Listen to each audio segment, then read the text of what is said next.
All right. Welcome, everyone. Thanks for being here today. Very exciting double panel. My name is Scott Freeman. I am an anthropologist, and I'm faculty here at the School of International Service at American University. And I'm a co-author, along with Megan Pearson, of a report that we worked very closely with Milo Stankastea on about the experiences in Caracol, displacement, and accountability. And so this event is an attempt to sort of bring that paper, those lessons to life here in Washington, D.C., in this space, and bring different groups of people together to understand the struggles that have gone on in Haiti since 2011.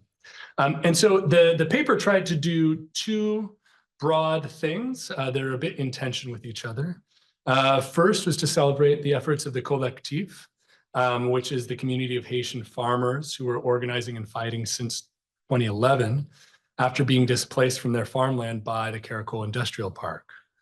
And that celebration is necessary because their struggle resulted in some tangible remedy for the displacement that they experienced. But second, we want to acknowledge and really grapple with the challenges that came with trying to implement a remedy agreement and having so many difficulties along the way in the context of political and economic crisis and challenges more broadly with implementation. And so the panelists today are going to talk about sort of the lead up to the agreement, the implementation, and really what we should learn as students, as advocates, and those of us who are working in accountability mechanisms. So before we dive into this first panel, which is really sort of the broader context of Haiti, we're going to have some welcoming remarks from David Hunter, who we're really glad to have here with us today. Thank you. I'm glad to be here. And I'm glad you're all here as well. Welcome to the law school. My name is David Hunter. I'm a professor of international and comparative environmental law here at the law school. And I've worked for many years on these things we call independent accountability mechanisms. They're neither independent nor necessarily that effective at holding people accountable. They are mechanisms, I suppose, or programs or offices. But I'm very happy that Accountability Council and the Accountability Research Center and our own program on environmental and energy law brought you all here today. This case and the report that's written on it are really important examples and important lessons to be learned from this case study about not only the use of IAMs, independent accountability mechanisms, but the general efforts it takes to bring development down to be servicing the people in the local community in many of the areas and countries that we work in. The independent accountability mechanisms were born in the early 1990s out of a sense of both desperation and inspiration, I would say, maybe a little perspiration as well. The desperation was that there really was no mechanism in which to grab the attention of the financial institutions, the large multilateral development banks, the World Bank, and in this case, the Inter-American Development Bank, to get them to take seriously their environmental and social standards and their policies. You can't, at that time, you couldn't sue them in a court. They often don't say they don't have to follow human rights standards. As communities and individuals, you can't bring them into an international court. You can't bring them into your domestic court because of immunity, at least until recently. And so at the time, we talked about them being renegade institutions, that they had no set of rules that they had to apply to, and certainly none that you could be pressed by the people who were most affected by their projects, those living in communities. The accountability in those mechanisms, in those financial institutions, as it is today, is primarily a political one through the governments. If a community, if you ask most people who work at the bank or the board of executive directors, who are they accountable to and how are they accountable, they'll say to their member governments. And their member governments, in particular to their finance ministries of the member governments. They don't believe they're particularly accountable to the parliaments or the environment ministries, but to the finance ministries and to the executive in some case. And so those finance ministries are not very accountable to local communities in many countries, maybe not accountable at all. And so the inspiration of the mechanisms was, if the desperation was that we didn't have anything else, the inspiration was that the mechanisms, that the financial institutions should be accountable to the people whose lives they affect the most, to communities. And we should find some way of lifting their voices, bringing them into the discussion. And that started with the environmental and social policies, which we viewed at the time as being a rights-based approach to development, where communities had these minimum set of rights the institutions were bound to follow in order to ensure that that the communities had an opportunity to participate in the decisions that affected their lives, the development decisions that affected their lives. But there was no mechanism of making those work, or coming at this as a lawyer, no mechanism of enforcing it. And that's how we ended up with this concept of first the World Bank Inspection Panel, and then the second MDB to have an independent accountability mechanism was the IDB. And it has been modified several times. Most importantly, for this purposes, originally the idea of remedy and how communities were going to be able to benefit from these mechanisms directly, the basic idea was that if we shed a light on the violation of the policies by the bank and the impact that it had on the community, the banks would come together in a kumbaya moment and come up with development that would follow the policies and protect the communities. That rarely happened, and our idea of remedy changed when the compliance advisor and ombudsman's office was created at the IFC, because they added this function of dispute resolution, a deliberate effort to bring mediation and other dispute resolution processes on behalf of the communities, to allow the community to choose that path instead of compliance review. And this gave the promise of a sort of a process that could lead to an agreement, a mutually agreed agreement, to better resolve the problems and provide remedy to the community. And it's one of those agreements that we talk about here today. But what's very important about this case study and about this paper is all in the title. After the agreement, how do we implement the remedy? And so often we think of the agreement or the judicial decision as being the end of the process, and particularly in international arenas, that's not the case. We have to focus on the implementation, and that can take years, and it takes organization and organizers and people on the ground, as well as their allies internationally and nationally. That's what we're going to hear about tonight. And there's a lot of lessons to be had in this paper and in these campaigns, or in this panel about the mechanisms. But these lessons apply to a lot of other things as well. And since we're at the law school, let me speak to the lawyers. The number one lesson is your case isn't over when you win the decision. Your case isn't over until your last client gets what they deserve, and that can take a long time. But welcome, and I'll pass it back to you, Scott. Wonderful. Thanks so much, David, and thanks for having us here to the law school. We're very pleased to be here today. And so we'll start the first panel, and I think I'll just introduce quickly the panelists. First, what we'll do is I'll be posing questions to each panelist, and after a couple rounds of questions, we'll open it to Q&A.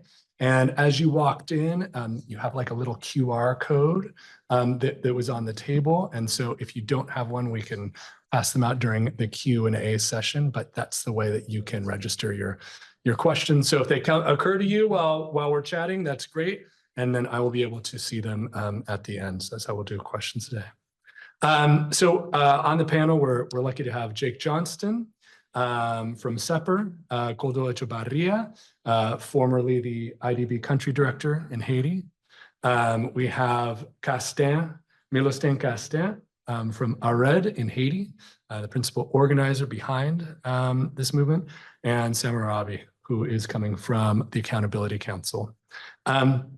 So I think, what we'll do first is just try and set the stage for what was going on as Caracol was constructed, right? So this is a factory in the north of Haiti. And Jake, let's start with you. What was the broader political context in which Caracol was built? Right, this is right after the earthquake in Haiti in 2010.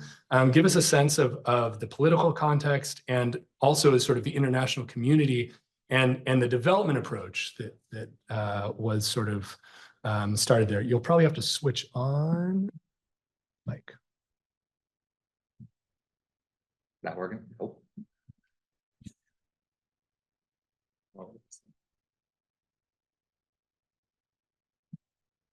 Okay. All right. Oh. All right, we'll put it back down. Hey, Scott. Yeah, thanks for having me. I think this is, I'm really happy to be here and to be with a bunch of friends who've been doing this work for so long. And I think it's important because, Caracol was the flagship reconstruction project after the earthquake. And on the flip side, the organizing that happened in the fight to hold them accountable for that is also sort of the preeminent example of that experience happening after the earthquake too. And so you've really got this from both sides of everything. And so as Scott mentioned, this was right after the earthquake. And I'm not going to go through sort of the magnitude of the devastation. It was obviously an extraordinarily difficult situation, but I'm going to focus on sort of what happened immediately afterwards, which is a huge outpouring of support from the international community. So you had donors come together and pledge $10 billion to Haiti's relief and reconstruction efforts. And the mantra of this was build back better. And I think obviously there was tremendous despair, devastation in the aftermath of this, but this was also a time of hope, right? This was a place and a people who had striven for something new, for an opportunity to build a new state and to achieve something different with their state. And amid that devastation, there was an opportunity to do something differently.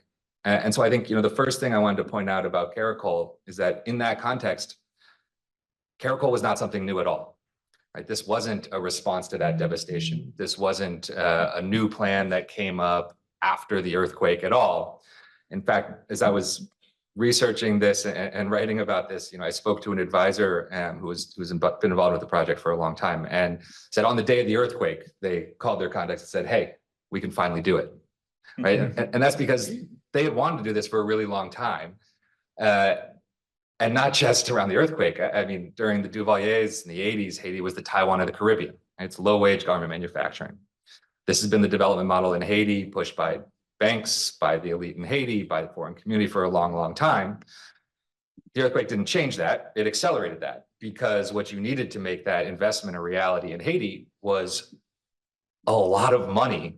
It's a private company, a big market player wasn't going to come into Haiti on their own. It took subsidies. And so I think another thing you need to realize is the reason why this happened was not because of a business decision, or I mean, I guess it was kind of a business decision, but not one taken in a vacuum. It was, well, if you give us $400 million, yeah, we'll come to Haiti and set up a business there, right? And that was, we'll build you the office, the building, the factory itself. We'll get you the land, tax-free status. We'll build housing for your workers, right? It was the entire package. And, there was a great New York Times series on this. It was from not that long after the industrial park started. And they recount back and forth between the representatives of Saya, which is the big Korean textile manufacturing company that entered the park, and representatives of the State Department, the IDB, and they're going back and forth about what they could accomplish. They said, oh, well, if you give us 100 million in subsidies, we could create 5,000 new jobs. So, oh, well, what if we give you 200 million in subsidies? 10,000 new jobs, 300 million, yeah. And they just keep going up. They're like, oh, 20,000 jobs. All right, let's do it, right? This is the project we want. And so, I think we have to see that as part of a much broader thing in terms of development policy in Haiti. Again, this wasn't new. And just to, we could spend probably the whole hour on this as a development model, but just real briefly, there's a reason that this doesn't work. It is the lowest rung. There is no positive feedback in the local economy, right? So these are imported materials that are assembled at a very low wage and then exported. There's no value added in the local community, and this is why it was not terribly effective at creating broad wealth in Haiti in the 80s or in the early 90s before the embargo, and why it hasn't really worked since. And the other thing I think that's really important to focus on with this is just sort of the process by which it happened. And David in his introduction talked about, the banks and their lack of accountability to local communities. And I think that sort of extends when you're looking at accountability after the fact, but it also very much applies to the decisions that are made for why this happened in the first place, right? What was the development plan after the earthquake? Was this a participative process that responded to the needs of the community in Haiti, either those affected by the earthquake or who had been living in Haiti and other parts of the country? No, right? This was a state and foreign donors and development banks that had no accountability to those people making that decision. And this is going to come back, I think, in an important way later on in the conversation, but I'll just close on this, right? There are also parts of this in terms of why this happened that tell us a lot about foreign aid more generally. Right? This happened at a time where aid was going through sort of a rethink, and the concept was less resources to do direct sort of support. We want to use the resources we do have to catalyze the private sector, right? So it's foreign aid to benefit the private sector and that benefiting the population, right? So this is sort of a new dynamic in the aid industry. Caracol is a very sort of cutting edge in that space thing. But why did it happen the way it happened? Why did it happen as fast as it happened? And that has as much to do with priorities set elsewhere, right? Again, not in Haiti. So the signing ceremony took place at the 1-year anniversary of the earthquake, right? Things weren't ready. They didn't actually have a plan, but they needed to move quickly because donors, they needed something to sell, right? They needed to say, we are being successful, bombarded with bad news about how poorly things are going. They needed something to sell. And so they rushed this project forward without an environmental or social assessment at all, and actually declaring that there was nobody living on that land at the time. But the reason why is because they had to move for reasons that had nothing to do with Haiti, but themselves.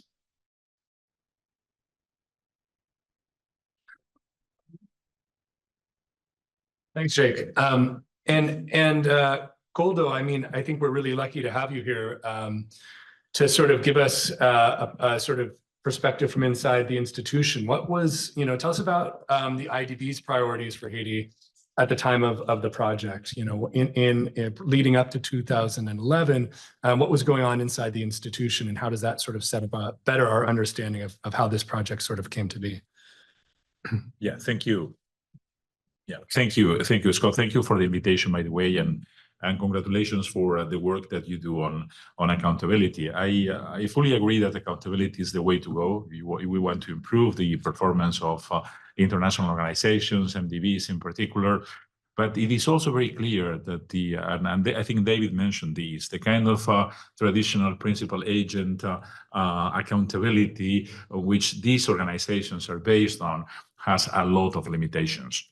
And it's not only the issue of the ministers of finance, which is clear, which are not very, responsive to issues of people affected by projects, but it's also the nature of the relationship between the bureaucracy and a principal, which is really a multi-principal, which is different with different interests, which is very, very difficult to work with in terms of clear standards or clear policies or clear results. So a lot of the issues related to these mechanisms have to do with the governance of the institutions.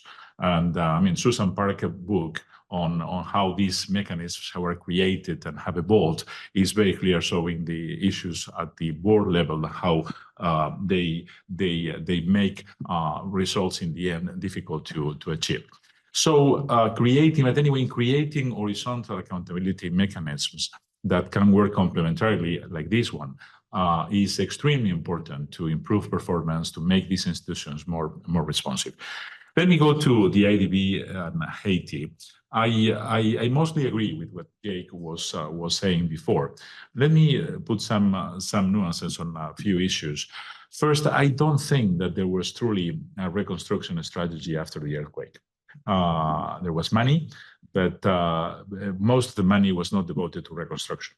I think the best proof that there was no reconstruction is the shanty town of Canaan that was created after the earthquake, where 300,000 people at least went with any service, any support from governments. So there were things done here and there in certain areas, but no true reconstruction was done. I mean, I think also the Raoul Peck film, Assistance Mortale, is very clear, showing what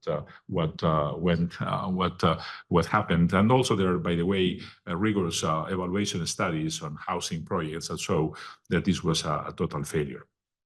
And on the economic development, I agree with Jake. This was not done after the earthquake. The strategy was formulated before the earthquake. There was a report that was very influential at the time, which was written by a British economist, Paul Collier, Strategy of Development, of Economic Development of Haiti. It was written for the UN. It captivated the attention of Bill Clinton, who was the UN envoy at the time, and became like the Bible of economic development for Haiti. It has to be said, I mean, Collier advocated for, and I would agree with this still now, of a strategy of massive job creation through the establishments of economic poles of development out of Port-au-Prince. Sort of economic decentralization. And this was shared, by the way, by the Haitian government at the time, the Preval government. So this component of the strategy, it is true that then after the earthquake was pushed by international organizations and the US government in particular, but previous to the earthquake, it was also supported by a sector of business community and the Preval government. It has to be said, to be fair with Paul Collier's paper, that it also included other things.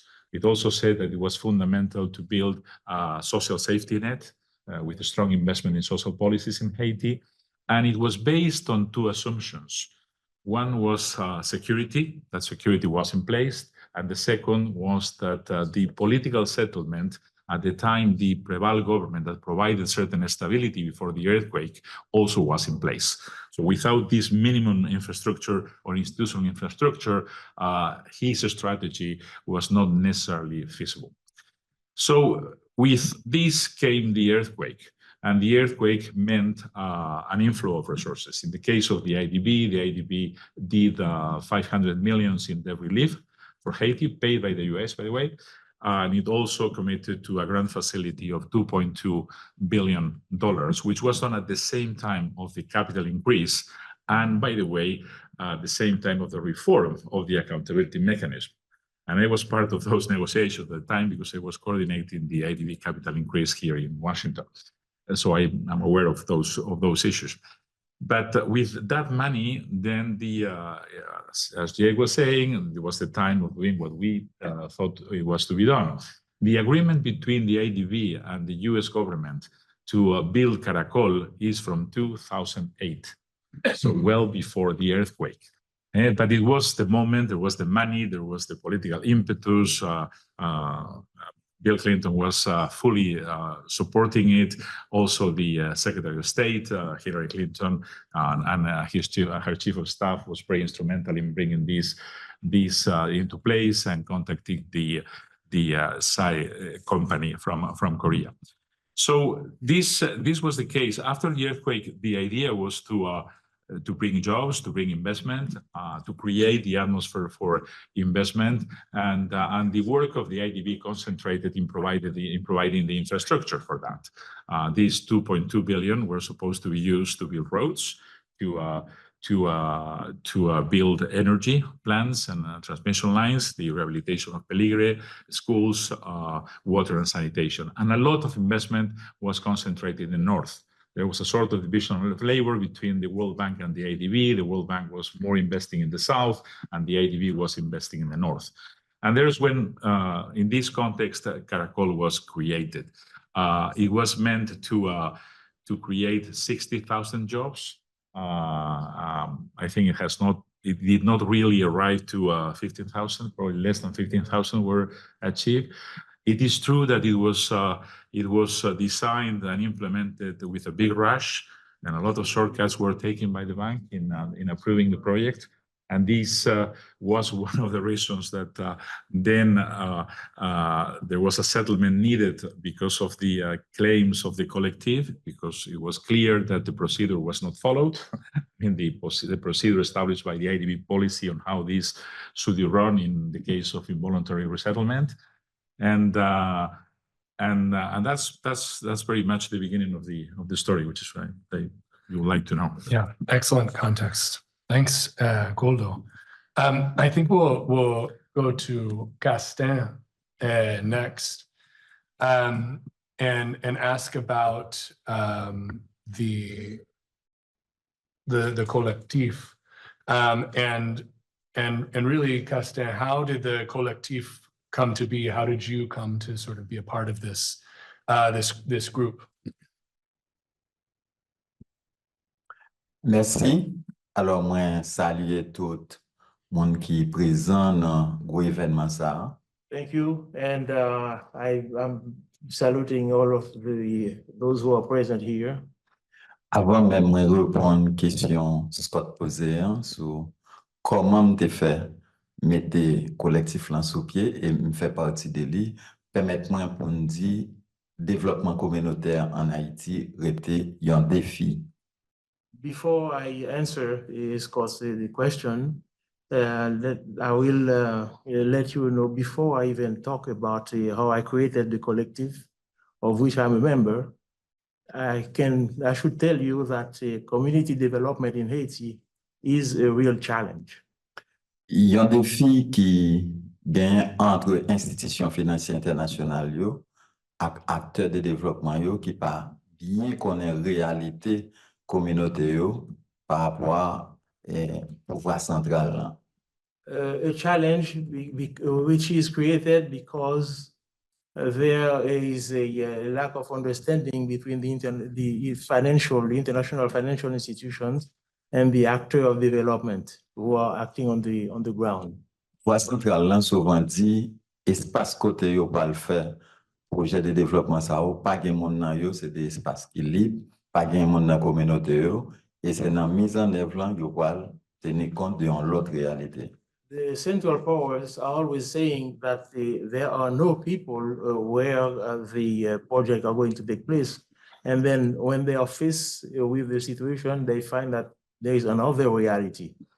Et c'est pour ça, dans tout projet, à travers institutions internationales, communauté, pas doué tourner un bénéficiaire ou bien sujet, mais il doit être acteur depuis l'idée des projets jusqu'à mise en œuvre.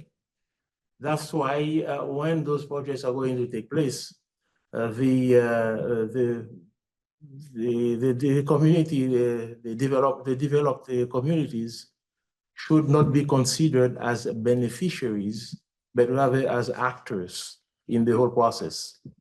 Alors, moi, pour aller répondre à une question, comment collectif là te fait mettre sous pied, et moi-même, moi, fais partie de collectif ça.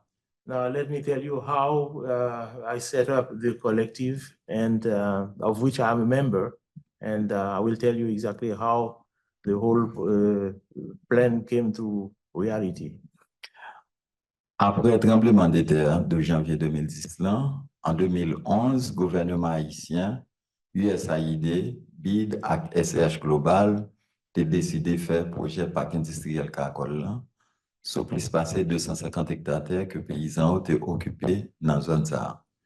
After the earthquake in 2010, then in 2011, the Haitian government and the BID and the Korean company, they decided to set up the Caracol project, which was which occupied about 250 hectares of land that the peasants were occupying. Pendant le pouvoir central, Port-au-Prince te dit pas gen monde qui dans la zone, gen 422 familles qui étaient occupées plus passé 250 hectares que Caracol a installé sur les. While the central government was saying that no one occupied those lands, there were 422 families that were occupying these lands and that were getting to their activities there. where the industrial park was going to be built. Te gen yon marché pressé pour forcer les paysans yo quitter espace là et yo te fait un plan compensation qui pas trop reprendre ça te dans la vie paysan yo investissement yo te gagné sur espace là et puis pas de participation communautaire les yo t'a fait premier compensation. There was a forced hurrying up process to expel the peasants from the land, as they had already been living there, and the central government that created a lot of conflicts because the reparation plan that was set up did not correspond with what the lands were worth and what the peasants were saying. Tellement au t'a pressé dans moment, chaque année, yo te juste bay moun yo yon ti kop pour récolte qui yo te perdu pendant 3 années, 2011, 2012 à 2013, yo fait une compensation qui pas répondre, ça te dans la vie moun yo, investissement yo te gagné dans espace là. They were acting with such a hurry that they set up a plan so that every year they would give the peasant a small amount of money for cultivating their product, but this amount obviously did not satisfy or did not respond to the value of the land. Ça pas de prendre temps pour condition vie moun sa yo te dégradé. And it didn't take long before the living conditions of those peasants became much worse. En janvier 2014, nous avons rencontré paysans qui étaient déplacés yo, et commencé un processus de réflexion et discussion ensemble avec eux. And in January 2014, we met with some peasants who were complaining about the fact that what they were receiving was not enough. And we engaged into a process of reflection to find out what we could do, how we would proceed. Et c'est là ça nous avons donné naissance à ensemble paysans qui étaient déplacés, organisés, monter ça les collectifs paysans victimes de Chabert. And that's how we got together and we decided to create, to get all the peasants together and to create what we call the collectif paysan des Chapelles, the peasants collective of the Chapelle. Et là, nous avons commencé à réfléchir sur déplacement yo, accord que l'État haïtien a désigné avec yo, et processus de réflexion et d'action t'as pas pousser un ensemble d'analyses et analyse yo t'as pas le fait non mettez sous pied une analyse plus profonde avec des conseillers dans niveau international là pour nous formuler une plainte pour nous déposer dans ici. And that's how we decided to have a brainstorming to examine the situation and find out what kind of what were the issues at hand and how we could reflect and how we were going to proceed along with advisors and how we were going to engage with international personalities and come up with a process. Et moi-même, moi, fait accompagnement collectif ça, c'est parce que moi, fais partie d'une organisation qui travaille sur 3 gros piliers. C'est protection, biodiversité, lutte contre exclusion sociale et pauvreté et lutte contre d'appuyant sur terre paysans dans le Nord, dans le Grand Nord en général.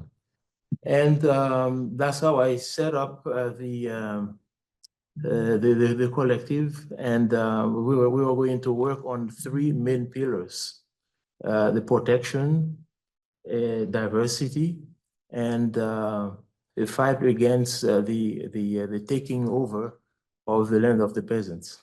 Alors, c'est comme ça, histoire, mettez collectif là sous pied, c'est yo prend terre, paysans yo non organisé yo.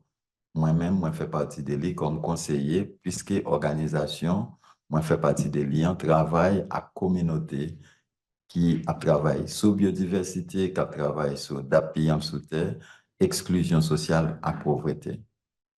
And that's how we're working on different aspects of the whole process. That is how the land was taken from the peasant, the aspect of organizing, and me as an advisor working with them, and also to work on the biodiversity. Alors, merci. Thank you. And thanks very much, Castin. As I said, it's so important to have voices that we don't get to hear so often in Washington, D.C. on this panel, and really have everybody sort of participate and hear those. In this case, though, we've heard the sort of grassroots, how that came to be, but there was sort of international accompaniment by the Accountability Council. And Samar Arabi's the head of the research department, of Accountability Council. And so, Samar, what role do you think that Accountability Council, or just broader international NGOs generally, have or should play in these sorts of processes and complaints? Sure.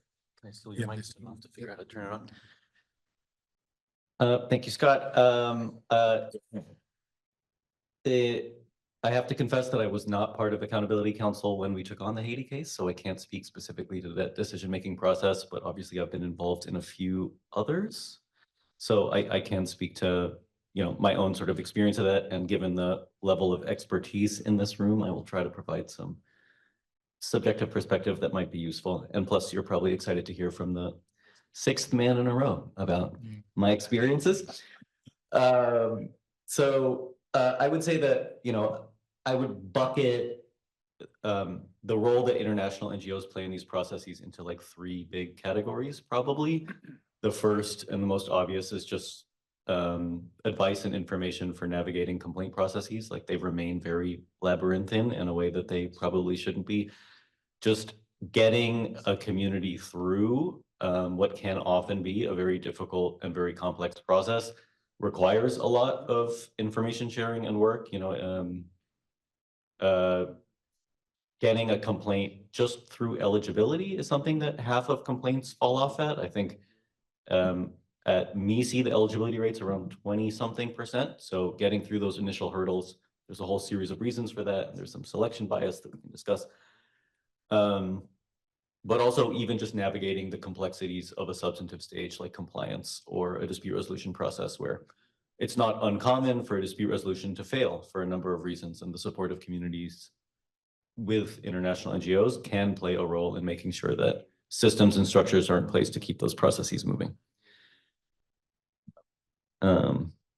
The second big bucket, I would say, is mitigating power imbalance. These complaint processes are ostensibly designed for communities to access directly, but obviously, given like the exigencies of the process, the very nature of a bunch of people sitting in a room and like, you have 3 minutes and then you have 3 minutes, is a discourse that is fundamentally sort of structured to put communities at a disadvantage. It's hard to conceive of a process that looks fundamentally different from that, but we go into these processes with a very deep power imbalance that I think mechanisms to varying levels of success try to mitigate. I think in the Haiti process in particular, I think MECE did a really wonderful job of recognizing that that imbalance was there, coming up with processes to make sure that we weren't just dealing with all parties equally, but equitably. That there's a difference between giving a like graduate degreed banker 3 minutes to speak versus, expecting folks to like engage in that particular type of discourse. The other piece of the power imbalance thing that I think international NGOs play is in converting language into things that are more palatable to dialogue processes. One thing that I experienced in the Haiti process was the communities obviously had a very deep and very rich understanding of the harm that was caused, not only kind of like broadly socio-environmentally, but specifically the harm that they and their families were facing. But when that harm was conveyed as anecdote, it was very easy to dismiss. And I think a critical role that AC played in that process and NGOs play in a lot of these processes is converting some of that anecdotal data into something that is more accepted by these sort of processes, you know. And there's a lot to say about that, but I'll save it. Language access is probably like the third big power bucket that I would mention, just ensuring that complaint processes, complaint documentation, access to information, not just of the complaint process, but all materials before and after are available in communities' local languages. Again, I really want to commend MISI for being very forward thinking on that and ensuring that materials are available in Creole. And that, of course, the whole process could take place in Creole. My third big bucket is, I guess, like advocacy and attention, just drawing the world's gaze onto these processes as a way that often can produce pressure to move things along and bring actors who may otherwise be wary of participating into that process. And that includes obviously media strategies, but also things like board advocacy, which, it's very difficult for communities to access directly for reasons that I'm sure everyone in this room knows. And the last thing I maybe just want to reflect on very quickly is just that I think AC brought those processes to bear well in this case. I think I'm really proud of the work that we've done. And I think, you know, on some level, we grapple with the fact that none of that should be necessary, right? Like the need for international NGOs or even local NGOs to guide communities through the process speaks to a real accessibility gap for communities to engage in these processes directly. And it's hard to imagine things going on a similar trajectory without certain interventions from people with just higher positionality and more power. And the data shows this, right? The outcomes research that has already made many of you angry at me in this room has shown that overwhelmingly complaints that produce outputs are complaints that have international CSOs or local CSOs involved in them, massively overwhelmingly at a very disproportionate rate. So the fact that that is needed, you know, is something that I think gives us pause to think about how things can be designed to be a little bit more open and accessible. And I think part of that is also grappling with its cost, right? Like the engagement of civil society in these complaint processes is not without cost. And I don't only mean the resources poured into these things relative to the value of the outcomes. I also mean the fact that in addressing these power imbalances, we are introducing another one, right? It's another group of, you know, I have a very vivid memory of my first trip to Haiti, hopping on the plane in Florida, and half of that plane is like, you know, like old white dudes with brace for impact t-shirts who are all like, oh, I'm here to build a church in Haiti. And you're like, oh, do Haitians not know how to build churches? Like, it's great that you're going there to put bricks on top of other bricks. But you end up feeling like, am I one of those people, right? And you are coming in with immense power and privilege. And I think it's something that we have to recognize and be aware of the ways that involvement of other actors can skew processes that is worth reflecting on in a time that isn't now, because I've probably gone over. Thanks. Those are great reflections. And so I think, right, so first round of questions, we've sort of gotten a lot of the context up to the moment of the construction of Caracol, right? So now I kind of want to think from like that point on. So Jake, for you, what was the impact of Caracol in terms of aid?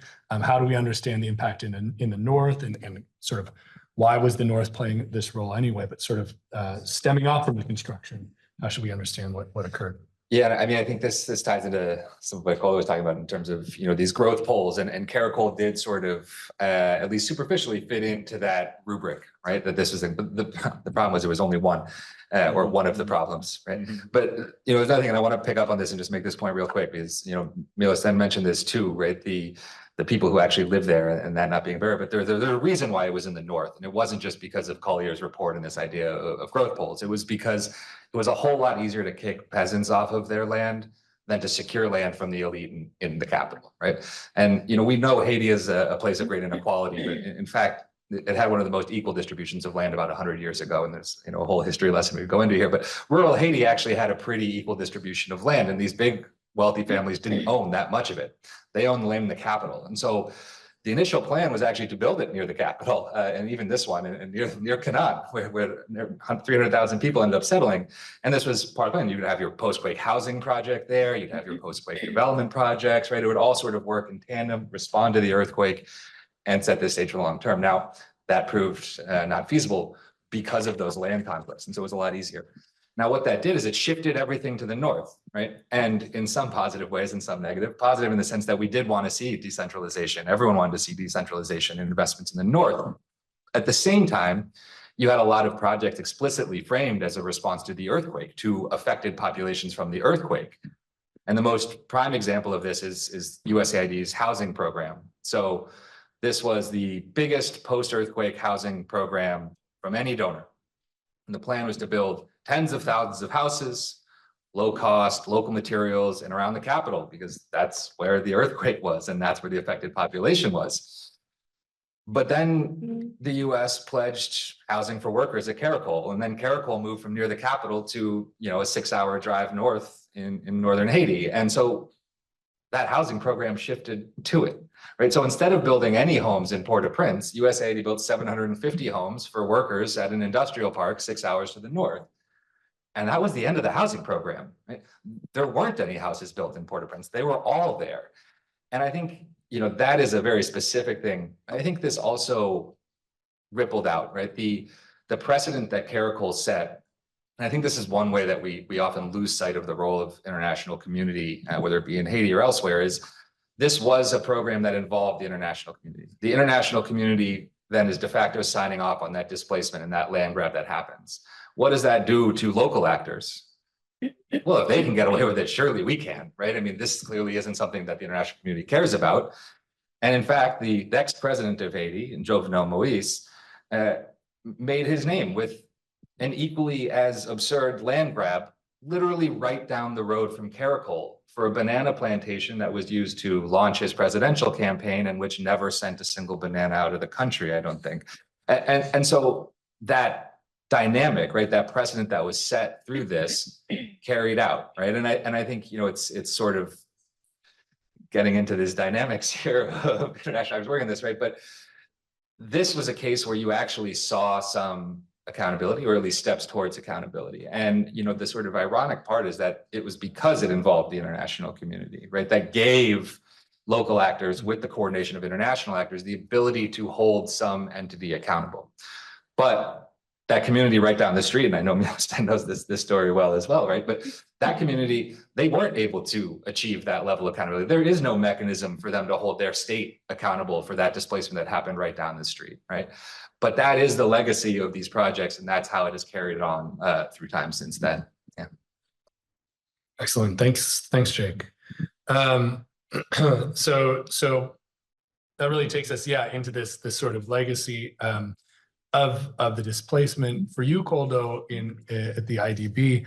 How did you become aware of the displacement, and sort of in that moment, what were your hopes for the initial response to that displacement? Well, I moved to Haiti as country director in the autumn of 2016. So it was well after the eviction had taken place, and when the Caracol Industrial Park was already working with possibly 10,000 workers. Well, I remember that I was made aware of a lot of issues related to the Caracol Industrial Park. There were allegations of corruption. There were allegations of requesting sexual favors to get employment there. There were allegations that had to do with lack of environmental guarantees, issues with water treatment, waste management, transportation. There was a whole list of issues related to Caracol. On top of that, I can tell you that we were not able to attract new investors into the park. So the growth of the park was seen as compromised. So, I mean, Caracol was like a big issue for the IDB for many of these, all these reasons. I was not directly briefed by my predecessor or the team on the complaints coming from the collective, which happened, I believe, in April to the IDB of the same year of 2016.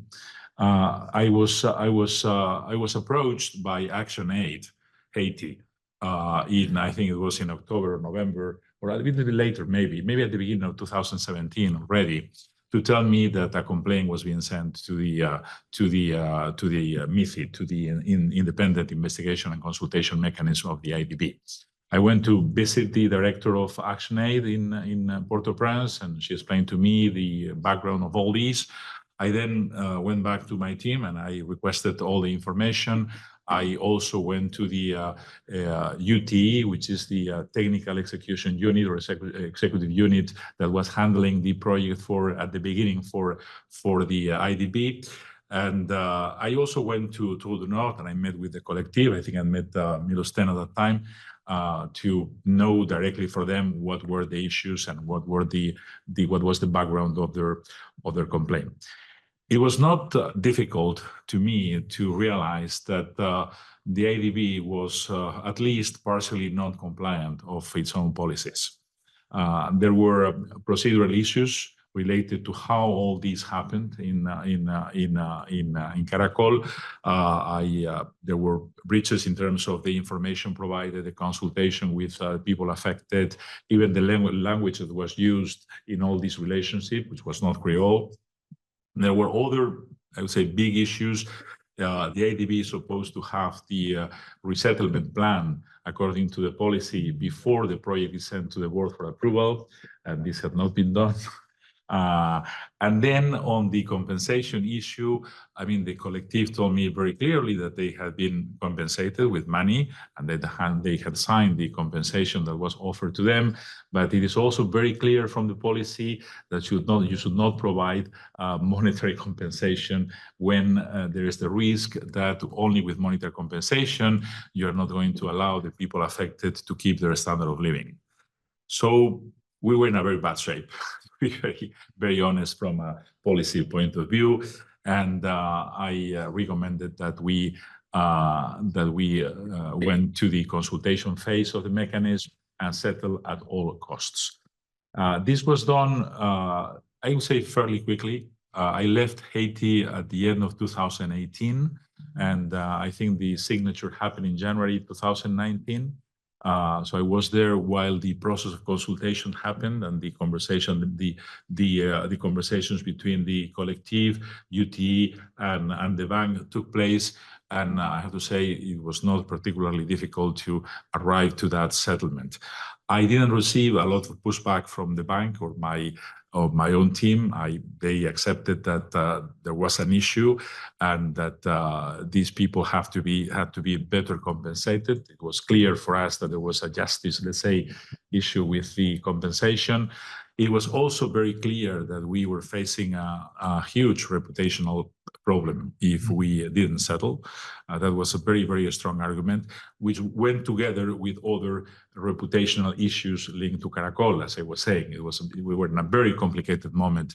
I read the paper, and it surprises me still the amount of time that is taken to provide all the remedy that was agreed at that point. It is somewhat surprising. But let me say something else. Why this settlement was achieved in this case, and has it been so difficult in other cases? Because that's one of the interesting things. I think honestly, because it was Haiti. And in Haiti, the government is weak. That means that they are not in a very strong position to defend their own record. And this is, well, you can say it was IDB responsibility, but it's also a responsibility of the Haitian government that managed the project. But the Haitian government didn't take a strong stance saying, well, we did well and we want to defend how we did it. They said that, but not very strongly. So they follow the recommendation of the bank to settle relatively quickly. Also, something was, Jake said this, In Haiti, everybody can understand that it doesn't make sense for a community organization to go to the national courts to defend themselves. They're not going to get any assistance from the courts. They didn't do that, and there was no objection on the part of the bank of something like that. So the international mechanism provided some support that was not available in the national institutions. This is interesting because this is part of the who owns Haiti discussion. Because in this case, the influence of the international community was stronger than the national authorities in dealing with this case. And another factor, by the way, that, and I want to say, in a different country, defending the record of what they did very strongly, the incentives for the IDB would have been to support the government. You see, because the incentives is to side with the borrower. I mean, Susan Parks is very, very critical of how the IDB manages the complaints in the mechanism, and I can only agree with what she says. The IDB is very defensive in the way, especially the board is very, very defensive in the way it faces these issues. In this case, it was Haiti, and you can see if you go to the cases of the mechanism in the IDB. Most of the cases that have been relatively successful have happened in small countries, not in big countries, because they are better at defending themselves, and the incentives of IDB management is to side with the borrower. And finally, these were grants, they were not loans. So any additional remedy to be offered to the community was paid through a grant, which is another thing. If it is a loan, then the borrower is going to put a lot of objections into putting additional resources in the remedy. You see, this made the case of Haiti also relatively easier than in other countries. Thanks very much, Coldo. So let's go again to Castin. And the next question is what did the collectif, I'm translating from Caracol here. What did the collectif want in terms of remedy for displacement? And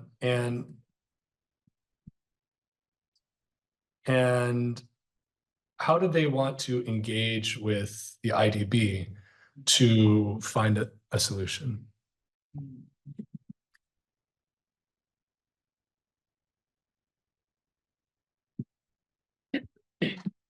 Alors, après un peu l'analyse que le collectif l'a fait, comme moi t'ai dit, ça pas prendre un peu le temps. After many of the analysis that the collective conducted, and that did not take too long, Pour te tenir compte que conditions vie viennent plus mal passer avant implantation PACLAN, we have to understand that the living conditions of the people got worse, more worse than before the implementation of the Caracol project. laisse-moi nous t'a posé question, est-ce que pas gagnant instance yon côté nous arrivé pour te plainte? And we were wondering, we asked ourselves whether there was another institution, an institution, wherever it is, where we could lodge our complaints. Et dans l'époque là, nous te considéré réflexion ça, c'est comme si c'est on l'idée moun fou. And at that time, some considered this idea as a crazy idea. Parce que nous pas connaît qui côté nous capable porter plainte. Because we didn't know where we could lodge our complaints. Et c'est dans réfléchir, nous venons rencontrer deux institutions tant que Action Aid Haïti. And it's in this context that we encountered institutions like Action Aid Haiti. Action Aid Haïti connecté nous avec Action Aid France et Italie. And Action Aid Haiti connected us with Action Aid in France and Italy.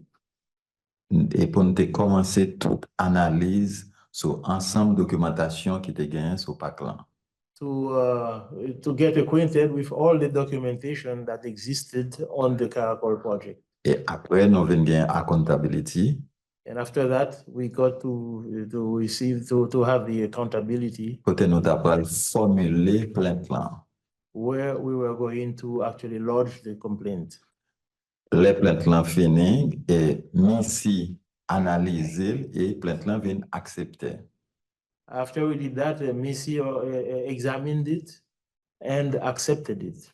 Et nous passé en période de 1 an, côté nous avons commencé un processus dialogue ensemble avec tous acteurs. Yo. And we spent about a year engaged in the process of dialogue with all the actors.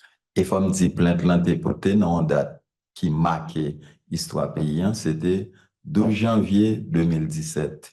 And January 12, 2017 became a historic date because that's when we had started the whole process. Parce que pour nous-mêmes, dans l'époque là, nous pensions que c'est à cause de 12 janvier 2010 qui bah, nous pacte industriel Caracol dans la communauté. But we thought that, it was January 12, 2010 that brought about the Caracol project. Et puis nous devons dans le premier accord nous joindre, c'est un accord comment acteurs peuvent entendre pour mener le processus de dialogue là. And the first agreement that we got was how the actors were going to conduct the dialogue process. Après plusieurs rencontres aller-venir de dialogue, nous venons joindre un accord en décembre 2018. And after a lot of discussions, negotiations, we got to the agreement on this December 2018. December 2018. Et dans l'accord, ça gagné 4 gros piliers qui sont options pour paysans qui étaient victimes. And in this agreement, there are 4 big options, big pillars. Il y en a option, c'est monde qui est vulnérable, qui est âgé, yo même yo choisi petit business. The people who were more exposed, they chose to have a small business. Deuxième, monde qui gagne yon lot terre, qui ka mette li en valeur, yo choisi option équipement agricole. And those who had a piece of land that could be exploited, they chose agricultural equipment. Monde qui les mêmes pas ni équipement agricole qui pas petit business, si yo gen un proche parent yo, un petit yo capable prendre yon option école professionnelle. And those who did not have either a piece of land or a small business, they didn't want these options. They chose to have a member of their family benefit from the reparations so that they could go to some vocational school. Et quatrième option, c'est terre, c'est pour monde qui lui-même pas gain terre du tout et qui est très vulnérable pour le cas joindre une terre pour continuer faire activité agricole pour joindre moyen subsistance pour famille continuer à vivre. And those who didn't have anything at all, they chose to have a piece of land and to receive agricultural equipment so they could exploit the piece of land so that their family can continue living decently. Mais pour me dire non, joignons accord, c'est yon, mais faire accord à tourner réalité dans l'exécution, expérience montre non, c'est un l'autre gros travail encore qui pour faire. But I should tell you, to reach an agreement is one thing, but to actually implement the agreement is another ball game. Alors, c'est ça, je devais dire. Je ne sais pas si il y a d'autres questions pour continuer. That's what I wanted to let you know. So I don't know if there are any other questions, so we could continue. So the last question before we go to Q&A is to Samer. Thank you, Gaston. And from the perspective of sort of the cooperating NGO, what were your hopes and expectations for the dispute resolution process? You're going through this with a group of farmers who is themselves sort of questioning, the viability of this whole process. For you all, sort of what were your perspectives kind of going into it? Yeah, thanks. I mean, broadly, I would say, of course, the high level goal is outcomes from the process, and those were pretty clearly articulated to us from the very beginning. The number one thing that the community had asked for was land, right? Access to new land. The way it was described to us in those early stages was the loss of the land was a kind of death, was what one of the community members said. this feeling that the land that had sustained them, that had provided not only like the food for them, but the medicine and the means by which they could send their children to school. The loss of that land is the loss of something significantly more than just economic viability. And so the centrality of that was really clear through the process. There was, a series of other outcomes that I think the community had centered that, of course, we were hopeful would be included in the whole process, including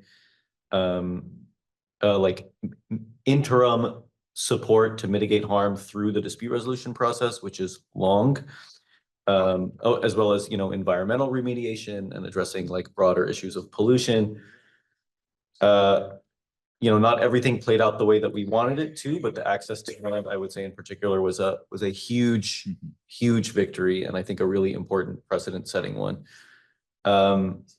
But beyond just the outcomes of the process, there were a few other expectations that we had that I think are important to reflect on. One of them is just like not the specific remedy itself, but rather the sort of modality of how that remedy is designed, right? The very concept of the community demanding to be part of the design of the remedy, as opposed to a thing that is imposed upon them.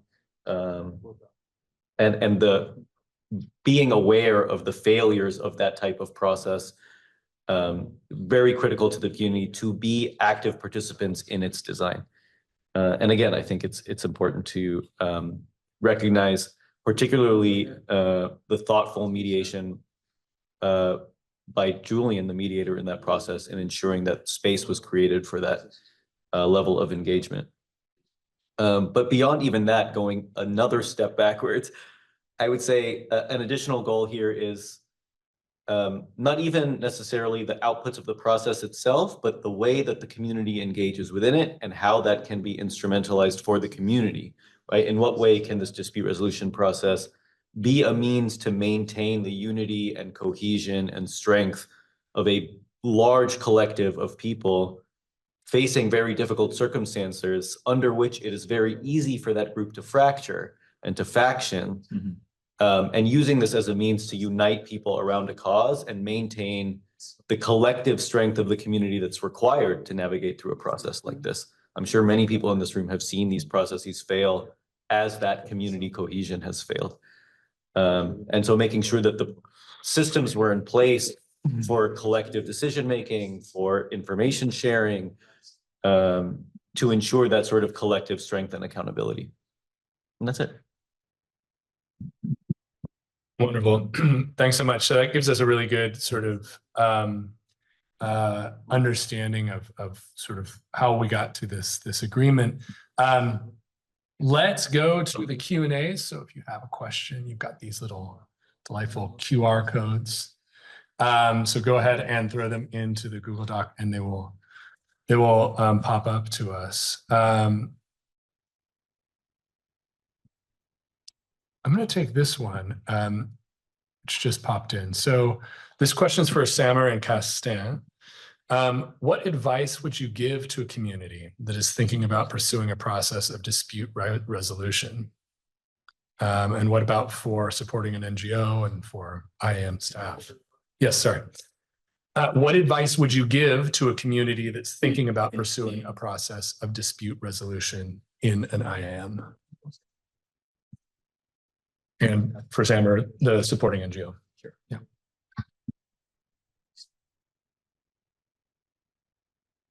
Alors, il y a un conseil que je pense, donc avec quelle que soit la communauté, confiance, c'est un gros bagage qui amène tout un processus, même s'il y a une difficulté, mais One among some advice that I can give, and that goes for any community, the first element is trust. The trust that will lead to better results. deuxième bagage que en communauté nous capable de faire comme leçon, les où joignons accord qui signe entre communauté avec acteurs, c'est pas fini, il y a un peu de travail encore que on doit faire. The second element that second advice that I could give is that the second lesson to learn is that when an agreement is reached, that is not all. There is a lot more left to do. Troisième conseil que nous avons communauté, transparence et participation dans le travail dans la communauté, c'est un bagage qui est important. The third element is the transparency and participation. The communities have to be able to act in, so should I put it? There should be transparency in the way the communities are participating in the process. Quatrième bagage qui en communauté t'as de suivre, c'est toujours une évaluation et suivi pour regarder côté au sorti, côté au et pour être capable de regarder prochain pas dans processus et dialogue entre acteurs. The fourth element that should be present is there should always be an evaluation and then the follow-up of whatever has been discussed within the context of a dialogue so that we can proceed further. Et puis, il doit toujours regarder un ensemble de défis qui a venu dans l'approche dialectique, réflexion, action, pour être capable de avancer. So there should always be some kind of a dialectic between reflection and action so that the process can proceed in the right way. C'est ensemble conseil ça aucun cabane quelle que soit la communauté côté qui gagne un cas de Caracol. This is the kind of advice that I would give to any community where you find a project like the one in Caracol. Great. Yeah, I think that was lovely. So I probably don't have much to add. I would maybe just touch quickly on some advice that I would give to communities and some advice that I would give to CSOs considering supporting them. For communities, I think the obvious big question is just, can you do it? Like, can you realistically do it? Given the amount of time that you expect it to take, given the amount of resources it will require, the level of unity that has to exist in the complainant group, are those realistic? And like similarly, are you clear in your goals and acceptable outcomes? I think people go into complaint processes often with a very broad sense of what they want, and through a series of compromises end in a place that, had they known at the beginning, they may or may not have decided to do that. And I guess a similar aspect of that is this complaint part of a broader strategy, right? Does the complaint exist in and of itself? Or is it part of a sort of consideration for how this complaint can be used in coordination with other efforts to bring your community what they deserve? One thing that we found in the outcomes research is that a huge determining factor of meaningful outcomes is the consideration of these complaint processes in broader complaint strategies that involve things including like, media outreach, community organizing, sometimes legal suits, which raises a series of questions about eligibility requirements that specifically prohibit communities from doing things that allow those complaints to be part of broader strategies. But again, that's a conversation for another time. For CSOs, I would also ask the can you do it question. Do you have the time and the resources, the unity of purpose to really be an effective advocate for those communities? But the secondary and maybe more important question there is like, have you considered do no harm, right? Like, what is the potential for harm for your involvement in a complaint process? It's always there. And if you haven't yet asked that question, then it's very likely that you are going to cause unintended harm. And then my last a bit of advice to everybody is just look at the console. And I say that only half cheekily because like it's important for folks to do their homework, like what are the reasons that other complaints are failing due to ineligibility or failing to make it through a compliance process or whatever else it may be. What are a realistic set of outcomes that other complainants have achieved, and how can you measure like how long those took and how likely they are in your scenario? So, yeah. Simmer, what's the console? Oh, the console is the accountability console. It is a database of every complaint filed to every accountability mechanism. And it's real pretty and very user intuitive. You can find it at accountabilityconsole.com. Why are you giggling? Right, so some good follow-ups there. So I now want to ask a question to Koldo and potentially Jake, which is for Koldo, what efforts has the IDB how has the IDB tried to institutionalize the learnings from this process to ensure that an agreement can happen in other cases? And or what challenge or sort of what lessons learned can be applied to prevent the challenges seen with Caracol happening again in Haiti or elsewhere? Well, I have been out of the IDB for quite a number of years now, possibly 6 years I left the bank. But my feeling from reading your report, also Susan Park's book, by the way, which is very interesting, is that let's say this mechanism is institutionalized, but is still weakly interiorized by management, by the board. And this is a challenge for learning, in the sense that when you have to comply with the mechanism and you have to make sure that the mechanism is there, so you have to respect it, but you don't really believe in the mechanism very much, and you, to some extent, resent accountability, then it is, I mean, learning can occur if it is in these kind of institutions, it is placed within the incentive system of the institution. If it is not, it is going to be difficult. That's a little bit my impression. But let me add something. These mechanisms work in the context of policies, like I was saying, the involuntary resettlement policy, in the case of Caracol, environmental policies, information policies that are highly demanding. It is not easy, even if the MDBs want to comply with the policy, to do it in adverse contexts, and Haiti is a difficult context. I mean, you have to provide land for people you are evicting. That is the issue. You need to do that, and there are good reasons we were said here, and we did not do that. But it is not easy to find the land in Haiti. So if you are in a haste to build a park, you may go to alternative modalities of compensation and have people accepting that. That is not consistent with the policy.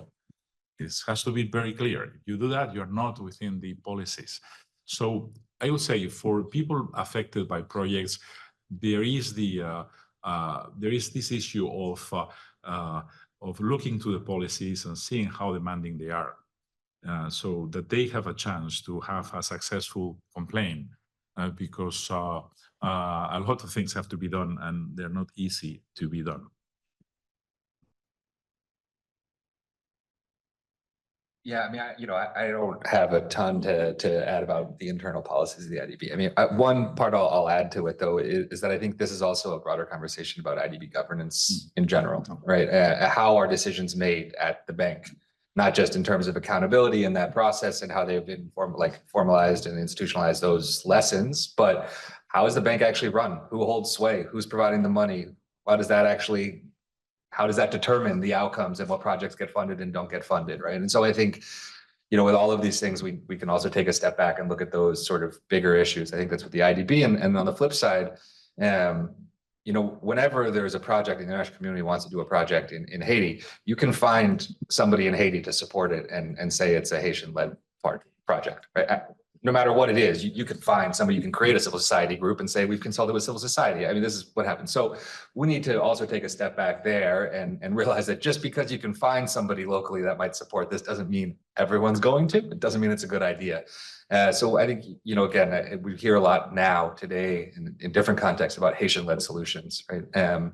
And this is going to mean a different thing to anybody, but you can always find a Haitian-led solution if you want to. You got to actually look for what is real and organic and support those efforts. Wonderful. And so we're going to hear a bit, so this first panel is really sort of setting the stage. So what we're going to do now is take a break, stretch your legs, get some refreshments outside. And then we're going to hear about the implementation. So the second panel will be led by Megan Pearson, and we're really going to be hearing about the implementation of this accord. So thanks so much. Grab some food and stick around. Thanks so much to our wonderful panel today. Okay, so we're going to go ahead and get started with our second panel. I do want to very quickly say some thank yous. I want to thank Washington University, American University, Washington College of Law for letting us use this nice space. I want to really thank the Accountability Resource Center, especially Rachel Nadelman, Jonathan Fox, and Karen Brock, without whom this event would not have happened, and the publication also would never have materialized. I also want to really thank my co-authors, Scott Freeman and Lonnie and Verarity of Accountability Counsel, who was not able to be here in person because she's based far away in New Zealand, but who was absolutely instrumental to the advocacy behind this case and also to the writing of the paper. I want to thank all of our student volunteers who are staffing this event. And then want to let everyone know that there will be a reception after the event with like real food and wine. So please stick around and enjoy that with us. So on our first panel, we focused on the conditions that led to the construction of the Caracol Industrial Park and the displacement and the harm that resulted to the local community and the remedy agreement that they eventually negotiated through MICI's dispute resolution process. So now on this second panel, we're going to turn our focus to the complaints process and then what happened afterwards. What are some of the outcomes of this process? And what are some reflections and lessons that we can take away? I will quickly introduce our panelists. We have Maria Camila Barriga, who is on the dispute resolution team at MICI and who was on the team that worked on this case. We have, again, Milosten Castin from ARED in Haiti, who is also a Sandra N. Smithy Fellow for Equity and Accountability and International Development. And we have Megumi Tsutsui, who is a senior research associate at Accountability Counsel. So I'm going to turn first to Maria Camila and just ask you to tell us a little bit about how does the dispute resolution process work at MICI and what was your approach to this particular complaint? Thank you, Megan, so much. And thank you for making this question because I think it's important to talk a little bit about how we got to that agreement. So let me start with sharing what were the conditions when we received the case. So when we received the case in 2017, there were different perceptions about how the compensation process, and how the project preparation elements were carried out. On one side, we had the bank at the time, the project team, and many other sectors within the bank who believed, as well as the UTE, that they did more than what was required. There was a little bit of pushback to enter into a dispute resolution process. Actually, when we met Coldo in the first meetings in Haiti, in Port-au-Prince, we kind of found a little bit of a space to start this process with the bank. Second, we have the complainants, as Castan already told us. There are two main allegations. The first was the lack of consultation, the lack of access to information, and the second one was after the compensation process, it was insufficient and it didn't help them restore their livelihoods after the economic displacement. Second, we saw huge levels of mistrust between the parties. And third, there were two processes that were going to happen outside of the MICI process, and they were key in terms of the MICI complaint. The first process was the independent evaluation of the the compensation plan, which according to the then IDB's policy needed to be done 5 years after the implementation of that. And actually, the project team at the bank and many other sectors didn't want to negotiate anything until those results were received and were published. And the second thing that was going to happen was IDB wanted to do like a review of the compensation payments. So at MICI, the team at a time, the facilitation team, which was composed by Gaston, Julian, who was our facilitator, hired for this case and myself, we had to tackle many aspects at the beginning. So besides doing a co-design of the process that integrated the views, perception, needs of the actors involved, the first thing that we did in the first dialogue session was inviting the firm that was going to do the PAR evaluation to present the terms of reference to the complainants. And in that session, it was negotiated two substantive changes. First, the sample of the people that were going to be interviewed and surveyed was increased. It was thought that it was going to be like 100 people or less. But then after this negotiation that Missy facilitated, was increased to the total universe of the PAP, the project affected people, that were the 422 complainants. Second, the committee and the collective were included as part of the focus groups that were going to be interviewed in this evaluation. We received the results in 2018 May. Coldo was able to see those results, but 1 month after, the rep in Haiti changed. And we received a lot of pushback again from different sectors, including the then representative of the bank in Haiti. We had to do many sessions with different sectors of the bank, with the UTE and with the complainants to understand those results. We shared those results with the complainants and to start looking at options. Land was not part of the first proposal that was made by IDB. So after that, we started making like a scenario building sessions with each of the parties. Like it was months of a lot of meetings with many parts within IDB, but also with the board of directors. So the needs of the complainants were included in those proposals. And at the end, land was included among the other options that Gaston already told us about in the agreement. The third thing that happened was this review of the compensation payments. The bank wanted to do this independently. So we at Macy said, we need that to be brought to the process. So we facilitated one session in which the bank and the UTE presented the formula to the complainants. They respond to all the questions the complainants have. And at the end, the results of this review were presented to the complainants. Only 40 mistakes were, around 40 mistakes were found, and the corrections were made within the process. Another aspect, and I hope I still have time, was information sharing. So at the beginning of the process, we asked the bank to translate into Creole main project documents for the complainants to have before we even start discussing the agenda of the dialogue. They shared that in appropriate formats for them. And then during the entire year, before the results of the evaluation were shared to the complainants, we did information sessions. And we facilitated those sessions regarding the PAR evaluation, regarding the compensation, regarding social and environmental management of the park, and many other issues that were needed for the complainants to better understand that.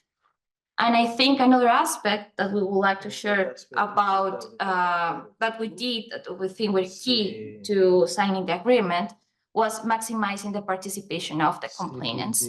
So every time we went to Haiti to have a dialogue process, we have a preparatory meeting with each of the parties. And we had an ex-post meeting with the complainants. So we can understand their needs, their perceptions, and we can include them in the process. In those meetings, we also share some conflict resolution and negotiation skills with the complainants that were needed to continue in this dialogue process. And also how those skills will be used in an accountability space. And also it was very important to have accountability counsel and AREDE to help them navigate the accountability space as well. So this expertise in conflict resolution and accountability came from Missy, and the expertise in accountability came from accountability counsel and AREDE. And finally, the importance of partial agreements. During the dialogue process, we negotiated 19 partial agreements that included project site visits, including sharing information, including many other aspects. And we kept a record of those agreements at the level of completion. And we used to start every meeting with that. And we think that helped create trust and improve the relationships among the parties. Thank you. That's a really helpful description of a really detailed process and all the work that goes into facilitating dispute resolution. So I want to turn next to Castin to follow up on what you were talking about on our first panel. So you told us a little bit about the agreement and what it promised in terms of remedy, but then you said what's on paper is one thing and the implementation is another story. So what has implementation of the agreement looked like?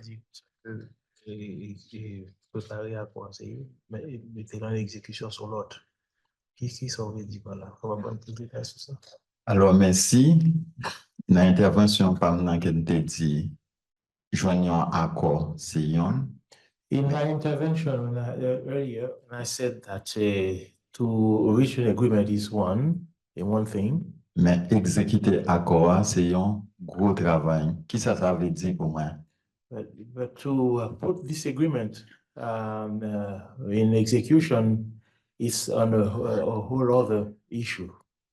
En 2018, nous avons fait un accord. In 2018, when we had reached an agreement, pour nous-mêmes, nous avons pensé, nous avons fait plus gros travail là, c'est joindre accord avec BID, l'État haïtien et collectif paysan. We had thought that after reaching that agreement, we had done the bulk of the work with the IDB and with the other actors. Et puis devant, on doit arriver constater à partir de contraintes sociales, politiques dans le pays. And further, we realized that because of the social, political constraints in the country, exécuter accord t'a pas demandé plus travail toujours. The implementation of the agreement would require much more work. Travail beaucoup de tout acteurs yo. To work alongside all the other actors, conseillers yo, the advisors, collectif là, the collectif, MISI, qui t'a joué rôle intermédiaire et comme facilitateur dans mi-temps acteurs yo. Which was playing the role of a facilitator among all the actors. Par exemple, for example, nous pas connaître est-ce que le président t'a mouru. We didn't know that the president would pass away in the conditions we know. Nous pas connaître si t'a gagné pays loc. We didn't know if we would have if the country would go through what they call the locked nous down. pas connaître si t'a gagné un gouvernement provisoire, conseil présidentiel. We didn't know that they would have a provisional government or a presidential council. Some ministers were fired, others were hired, etc. Un processus qui avançait, même si il y a une objection, beaucoup de banques là, les pour joindre signature, c'est difficile. So when we thought the process was going forward, but whenever we had to find the signature from a minister, that created a problem. Surtout dans la question foncière en Haïti, le processus ça très difficile. And particularly when you're talking about land issue in Haiti, that's particularly difficult. Parce que il y a une institution qui est impliquée dans la question ça et n'ont pas tenu compte est-ce que tu es capable de bien toute contrainte ça yo. Because there are many institutions who are implicated in this issue and we didn't realize that there would be so many wrinkles. Mais il y a de gros avancées qui fait.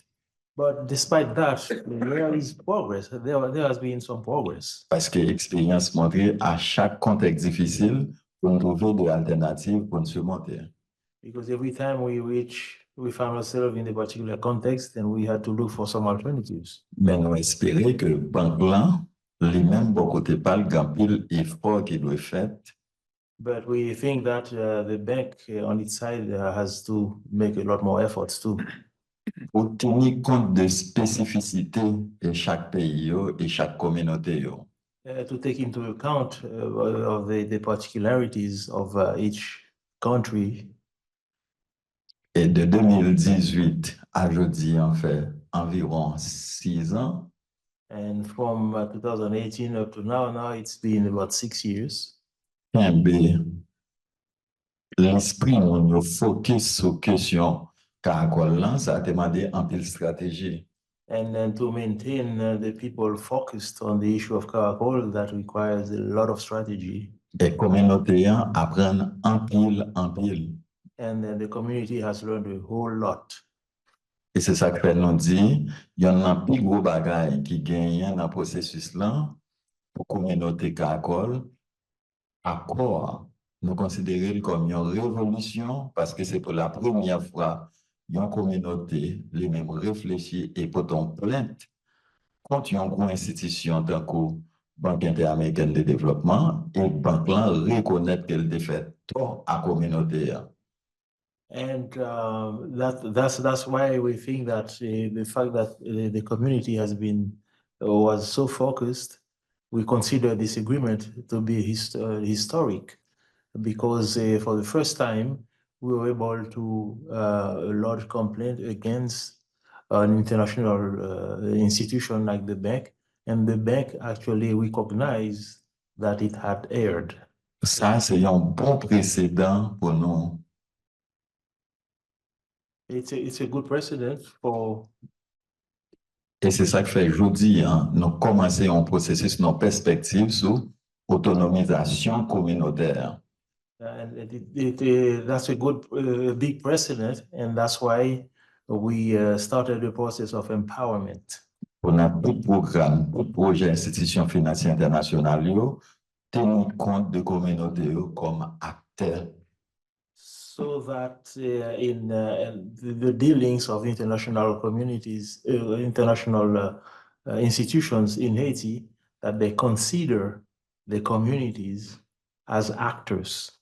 Depuis l'idée projet, from the conception of the idea of the projet au programme, to setting up the project exécution programme ou projet. and in the implementation of the project or program.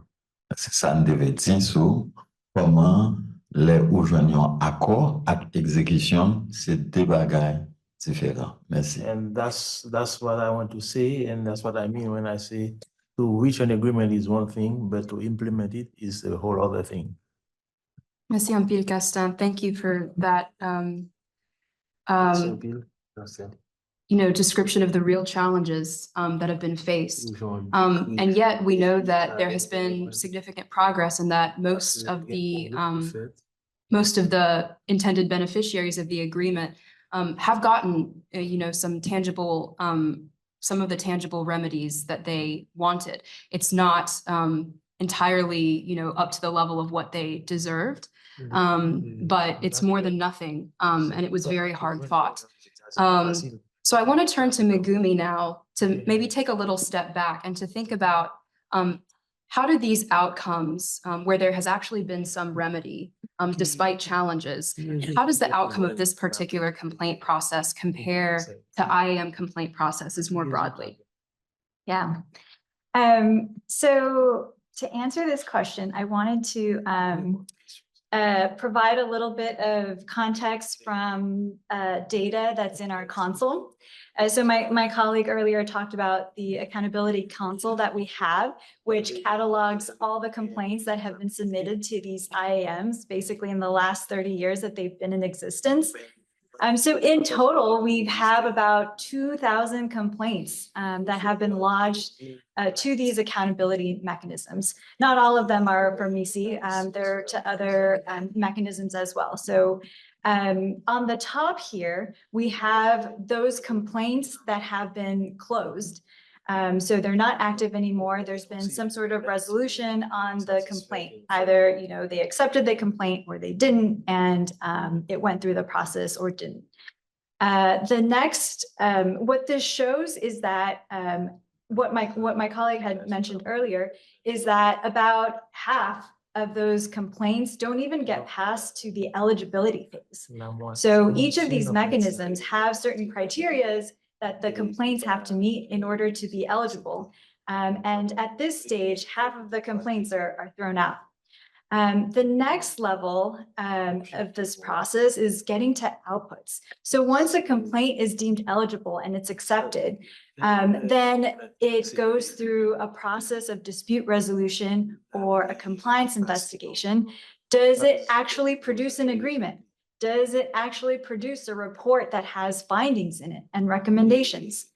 And you see that the funnel keeps getting smaller and smaller. Finally, we have the level, or not finally, but next we have the level of outcomes. So once they get to the end of this process, are there commitments that either the bank or their client is making in order to remedy the harm that has been complained about by these communities? And finally, we get to remedial action. Did the bank and the client actually implement any of these commitments? And out of the 1,800, 1,900 complaints that we start with, only 146 of them actually get to this last phase. And this is the phase that we're in now with Haiti. So it's just a remarkable achievement what this community has done in terms of overcoming all of these barriers that are inherent to these processes, to actually come out with commitments, to actually get some remedy for the people that we know were harmed as a result of this project. So this also, I just wanted to mention that when Counsel was speaking earlier, and he said one of the first things he said about the recommendations was, or like what he would recommend to communities, is that you have to trust that there can be a better result. And, it's seeing these numbers, I think, can be kind of daunting, and it can be really discouraging. But, this community had so much working for it, and especially in terms of organizing, in terms of just being really committed to seeing justice for their community. And because of that faith, that trust that they had in their own power, they were able to achieve such an amazing thing with the agreement. But I also wanted to reflect on just another extraordinary part of this agreement, which is that it includes a land component. So what we see here is a chart of the different kinds of commitments that can come out of this process. They include things such as, redoing consultation for people, disclosing information, doing studies. And you can see that we only have 6 commitments in our entire database that show communities getting land out of this process. And so that is just when Counsel was speaking about how this agreement was really precedent setting, I think that's a really important part of this particular agreement, that they were able to get land, that they're able to put another commitment down on this statistic, so that other communities can see this and can try to fight for this type of commitment when they're going through these processes. So yeah, this is all to say that these processes are really hard. There's a lot of injustice that exists. There's a lot of power imbalances that prevent communities from getting to that final remedial action. And hopefully there are lessons to be learned in the achievements of this extraordinary case that was able to defy a lot of these odds in order to get what they did get.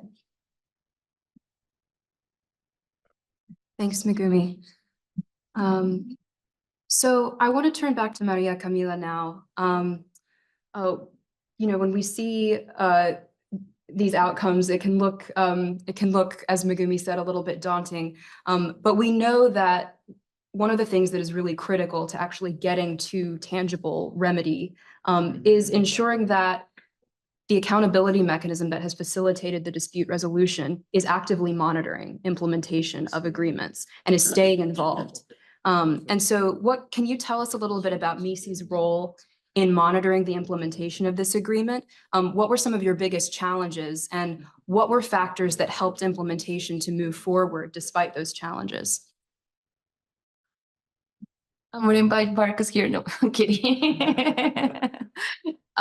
So this was an effort from the team at MICI. Actually, Marcus, and I'm gonna get into this later on, He was part of the monitoring team for a year and a half with Gaston, with Julian, and then myself came back to MISI, but I'm going to talk about this later.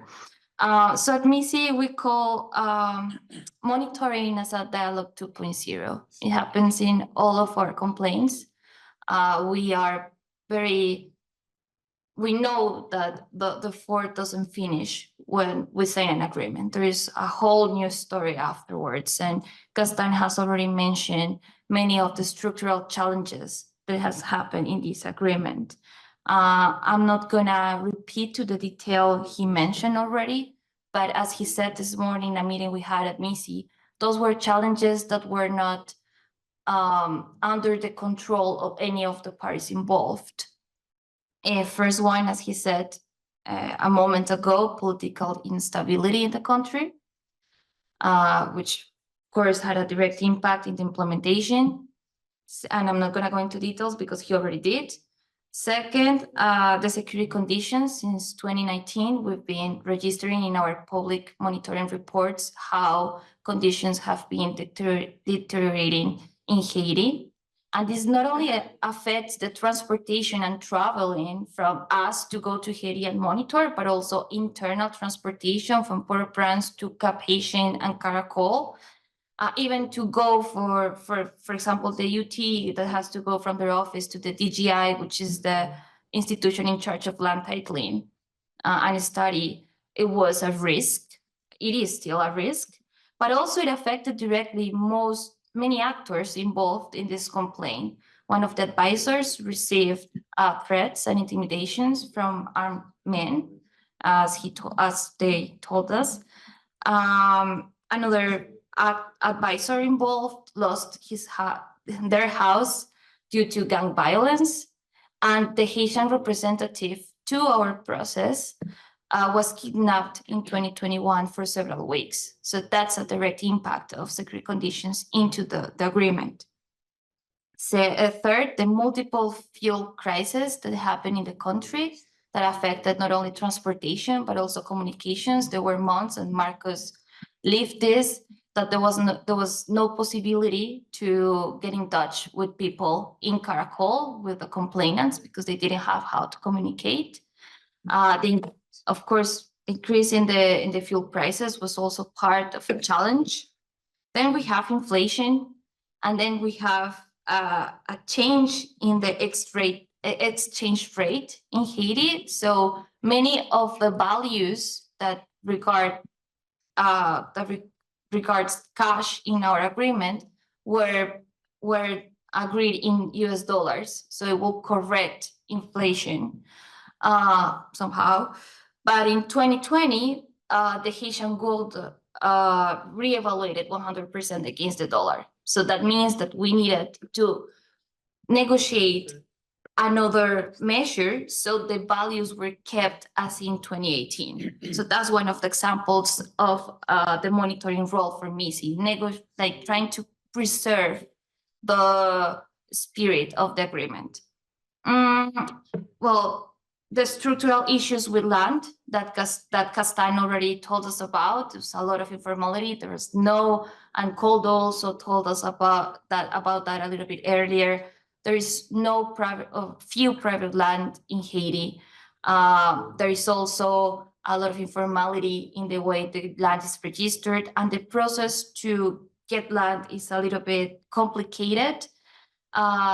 Despite that, 55 titles were delivered in these 6 years. So that's, as you were saying, guys, quite a fun accomplishment. The COVID-19 related restrictions, and also some changes within the parties. So when we start monitoring, 2 of the advisors to the complainants left the process. Since the beginning of the process, the dialogue process till now, 4 UT directors have been involved, 4 different UT directors. And there were also, and that's what I was gonna talk when I started this, there were also changes in MISI. I was working with the complaint from the beginning, and in 2021, I had to leave MISI because of hiring constraints that IDB had at the moment. And then Marcus came in for a year and a half, and then I came back. So all of these changes represent a learning curve. And last but not least, the Haitian representative to the process. He was involved from the beginning of the process until now. He passed a month ago, and with him, all the historical institutional memory of this, Alex Cleman, and I want us to take a moment to remember him because he knew how to navigate, and he was crucial for this process. He knew how to navigate the Haitian bureaucracy. He knew all the processes within them. He knew the complaint. He knew the complainants.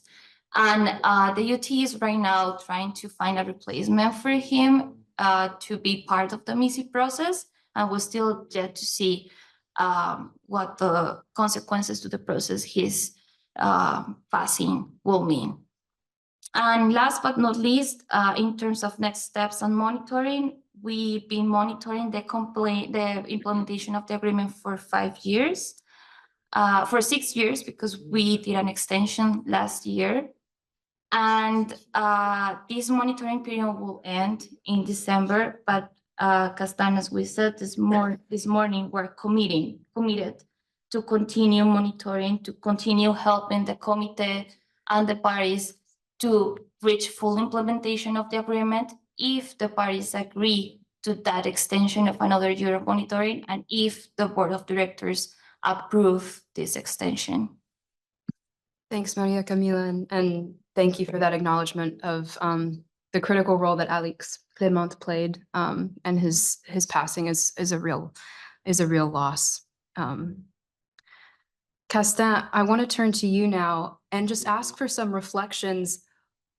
How do you feel about the results of the process up until now? What are things that you felt went well? What are things that you would like to change? If you were to consider filing a complaint like this in the future, would you do anything differently?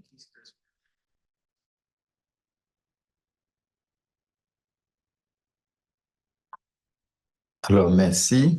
Et pour me faire un jour dans l'approche Camila, c'est que Thank you to add a little bit on what Camila said. dans le processus là, nous te connaissons coronavirus.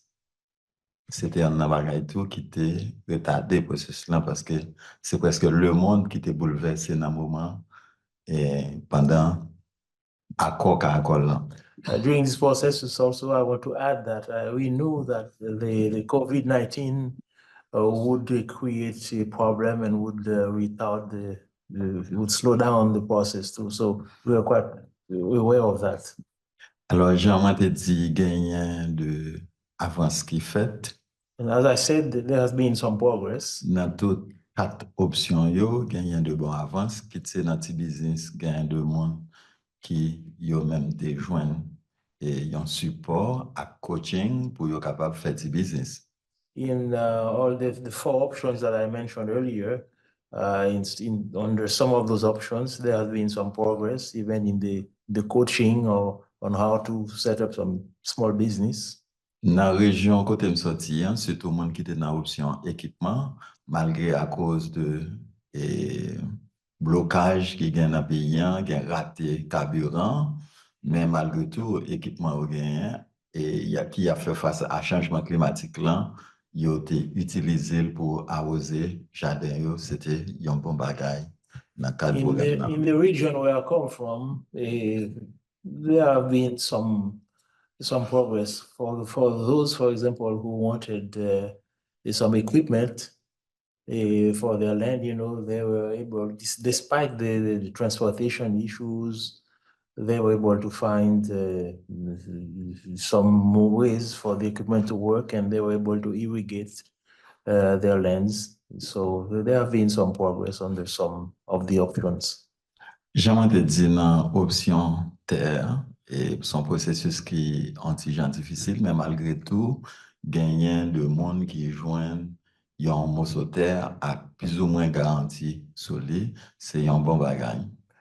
When it comes to the option of the land, there are some people who are able to find some land, you know, in some conditions that were decent with some guarantee. So that's a progress. Nous gagnons quelques monde qui dans attente et gagne un dossier dans question terre qui avancé et monde ça dans l'attente et non temps qui pas trop loin pour être capable de bénéficier en portion terre. There are some dossiers that are pending, and we hope that in not a too distant future, that we'll get some results, some positive results. Dans question bourse d'études, pas de gain en pile monde, c'était 3 seules familles qui te fait choix ça.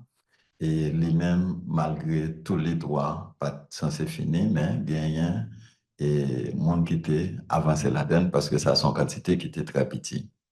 Under the option of the scholarships, that there weren't too many people, only 3 people had chosen that option. And so that's there was not much to do because the number was so minimal. Ça nous gagne comme défi devant nous là, c'est reste monde qui est vulnérable dans la question de business. Malgré tout, gain de avance parce que à quoi tu en fait, mais le gouvernement a changé, tu as une objection. Nous espérons que sous paix, nous avons une signature et pour mon petit business avec équipement capable de penser dans un programme. Non. The challenge we faced, there was under the option of the small businesses. There are some people who found some businesses, but there is the issue of getting the signature for the small business to get off the ground. So that created some problems, even though there have been some progress because after all, the agreement had been signed. So the terms have to be respected. Reste monde qui dans option terre, nous devons continuer à avancer malgré difficultés pour nous voir comment nous sommes capables de satisfaire monde parce que terre joue un rôle important dans la vie en paysan. So despite all the difficulties that we have met, those who have chosen the option of the land, we have to continue fighting to get some positive results because the land is so important in the life of those people who have chosen that option. Il y a un gros défi que nous gagnons et les mêmes, c'est un gros défi, c'est l'impact environnemental et social par là dans la communauté qui envoisine. The major challenge that we face is the social environmental impact of the industrial park on those who are in the vicinity of the park. Jusqu'à présent, depuis après construction parc là, pas gain un site de décharge qui construit, qui respecte un ensemble normes sur déchets solides que parc là lui-même la produit dans la communauté. Up to now, for example, there hasn't been any decisions, any action taken on the solid waste that is in the area, and that creates problem for the environment. Parc là, côté les construit Caracol là, gagne une rivière trop du nord qui traverse et qui descend dans baie Caracol là. Jusqu'à présent, pas gagne une instance indépendante qui font évaluation pour garder l'eau sale qui sortit dans parc là, qui descend dans la rivière et qui coule dans la baie, qui qualité impact négatif, ça a causé sur biodiversité aquatique là. There is in the park, there is a river that goes through the industrial park and goes into the Bay of Caracol. And up to now, there hasn't been an independent entity that is to evaluate the environmental impact of the dirty water, the waste in the water, and what does that create, what problems that brings to the community.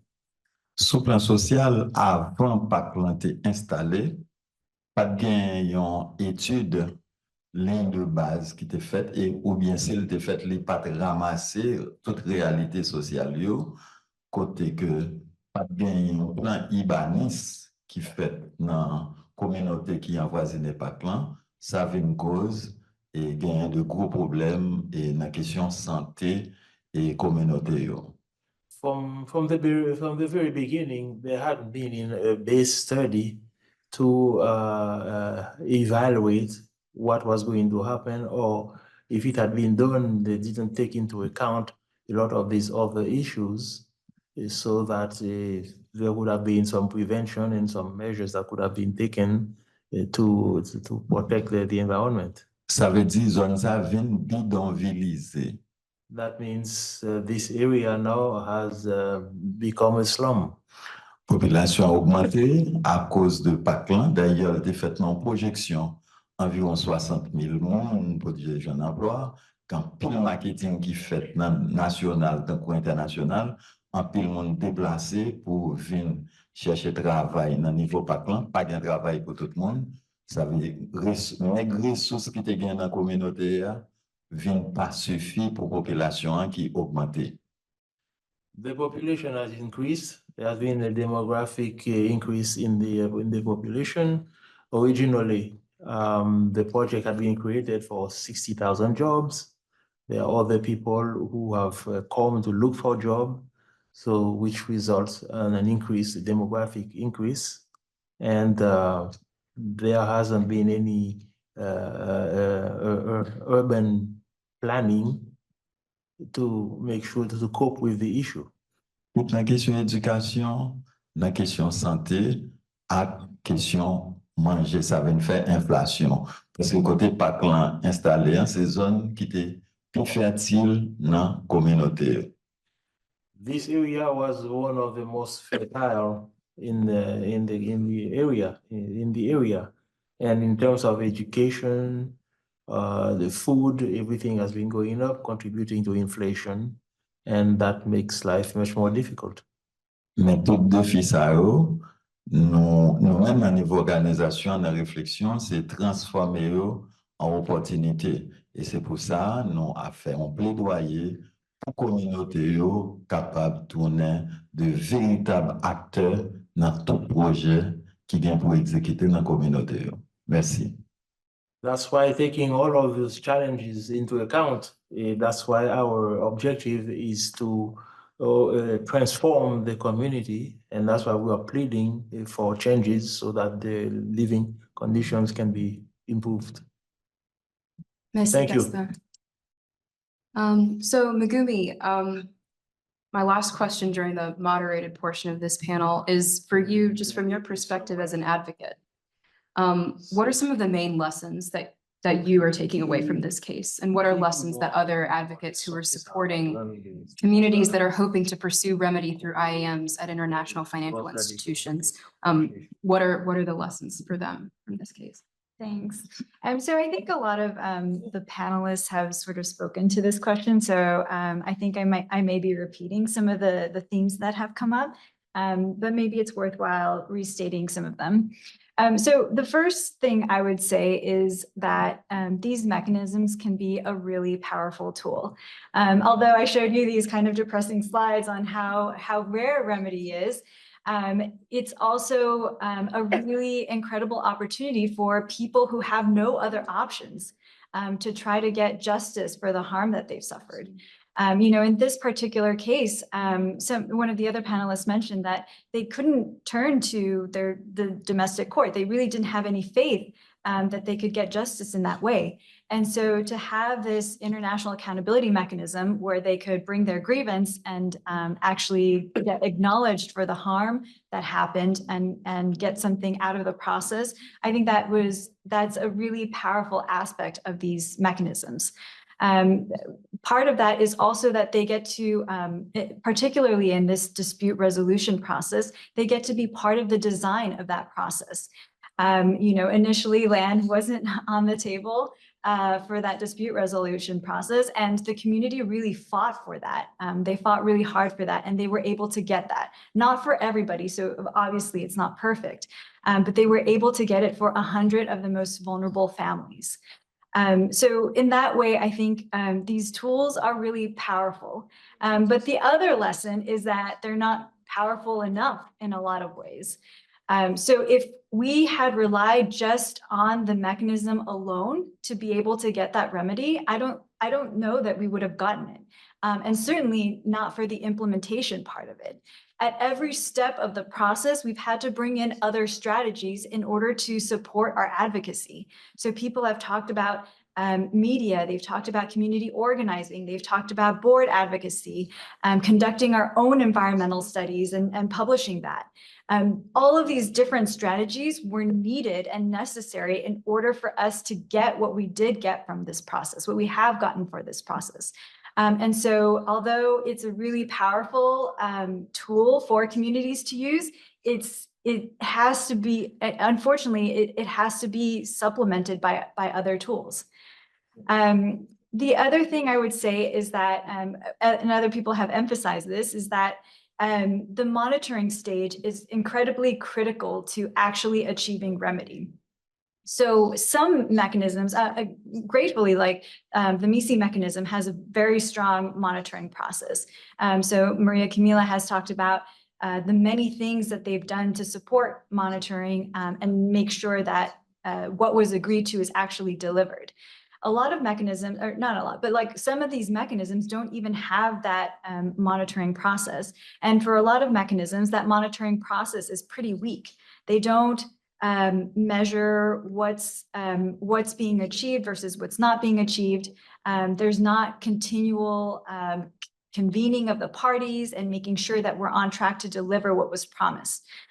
So it's really important to know at the outset that there's going to be a phase after an agreement, after recommendations are made, that's going to require a lot of attention. It's going to require resources.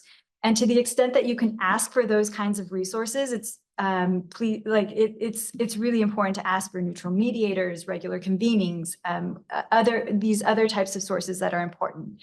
It's also important, I think, to plan for campaigns to ensure that that implementation happens, because inevitably, like, challenges will come up. I think the Haiti case, I don't know if it's exceptional in the number and the severity of the challenges that have come up, but they're just sure to come up. And so it's important to plan for what to do when there's flagging attention, when there's flagging resources.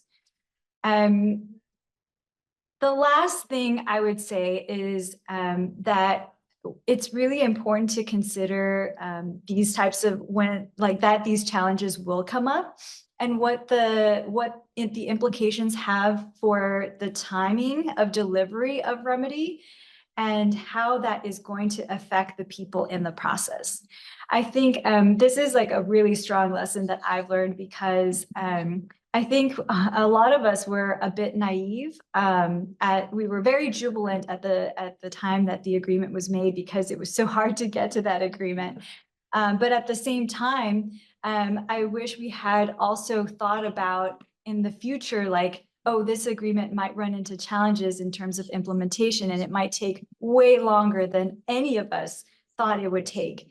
And so one thing I wish I could tell myself in the past, but would really encourage everyone to think about is, what if those challenges come up? What kind of harm will that cause for people? And how do you maybe put a price on that and include that in the agreements? Yeah, and I would say that this isn't just advice for communities and advocates. I would say that this is also advice for the IAMs, to be encouraging the parties to think about how they can incentivize hastening or making sure that implementation happens as quickly as possible. And yeah, so those are my thoughts on recommendations.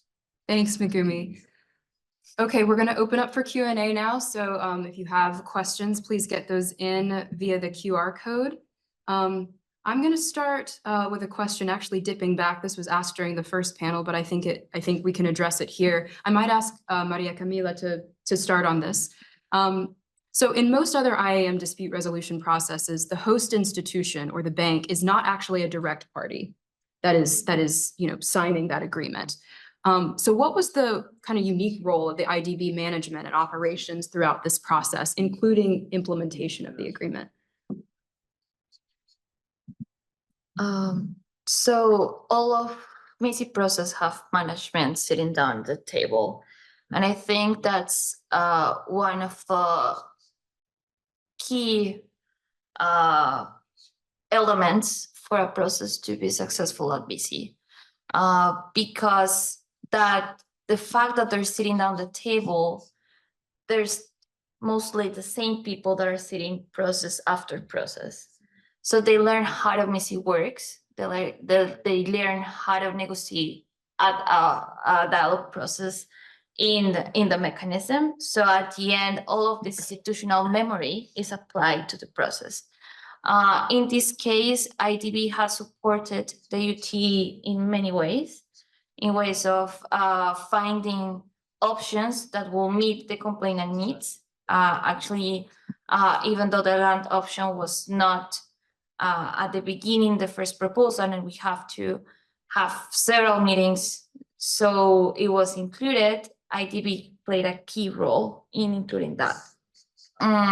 The fact that they know environmental social frameworks, it's really useful for the processes because they can explain what are the frameworks, what are the needs in terms of operational policies for the project to comply with them within the process, and thus knowledge that is technical knowledge that can be shared directly with complainants and the other parties. So we do think that having management at the table is key in terms of resolving complaints. And there is also this learning across processes that help it make it easier when you go to the next one and the next one and the next one. Thank you. So I think this next question should go to Castin as the community organizer. Were there challenges with keeping the community and the complainants cohesive throughout the process? And if there were challenges, how did you overcome them?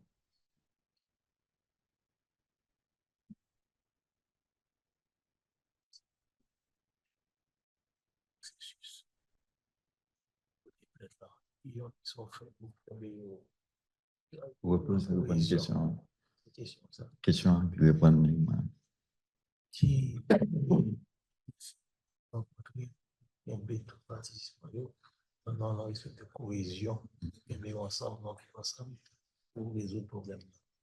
Merci pour question. Alors, Thank you il for y a the un question. gros défi que nous avons gagné. One of the biggest challenge that we had Notre travail avec Monio, c'était manque de confiance. Est-ce In- que ça n'a pas abouti? in- C'est nos côtés plaintes. that was in working with those people, that is not only work with them, but also to we face the lack of trust.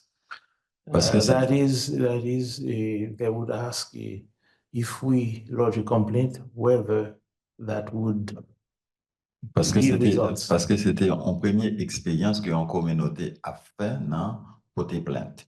Because it was the first such experience that the community was going to do, to lodge a complaint. Ça demande un pile travail pour nous venir établir confiance dans mes temps mondiaux. So that required a lot of work to establish the trust within the community. Et puis nous avons avancé de progrès en progrès.